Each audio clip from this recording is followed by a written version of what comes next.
बिस्मिल्लाहिर्रहमानिर्रहीम अस्सलाम वालेकुम। आज की वीडियो में बात करेंगे फेज़ 1 वालों के बारे में। फेज़ 1 की जो किस्त है वो शुरू हो चुकी है। आप लोग किस तरीके से चेक कर सकते हैं आपका इसमें ज़िला शामिल है या नहीं, पूरी तफसील से बात करेंगे। वीडियो आपका काम है कि एंड तक देखना। तो शुरू करते हैं आज की इस वीडियो को। फेज़ 1 का जो आगाज़ है हुकूमत पंजाब की तरफ से आज किया जा रहा है। सिंध में भी इसके अंदर कौन से डिस्ट्रिक्ट शामिल किए गए, बेनज़ीर इनकम सपोर्ट प्रोग्राम अप्रैल से जून की जो किस्त है उसका आज से आगाज़ किया जा रहा है, जिसमें जो डिस्ट्रिक्ट फाइनल हुए हैं उनके नाम ये हैं: रावलपिंडी, मरी, अटक, चकवाल, झेलम, इस्लामाबाद, तलागंग, मंडी बावलदीन, नारोवाल, सियालकोट, गुजरात, सरगोदा, बखर, खुशाब, मुल्तान, सांगड़, नवाबशाह, बेनज़ीराबाद, मेहरपुर खास।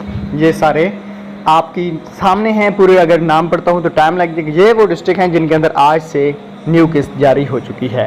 उसके अलावा दूसरी बात यह है कि अब इनकी जो पिछली पेमेंट थी वो भी इनके अकाउंट में मौजूद है। अगर आपने नहीं निकलवाई तो वो भी आप लोग ले सकते हैं। साथ एक खुशखबरी, जिनको 5000 मिला था उनके अकाउंट में 13500 ऐड हो गया, वो भी अपने पेमेंट जाके डिवाइस से चेक करवा लें। Thanks for watching.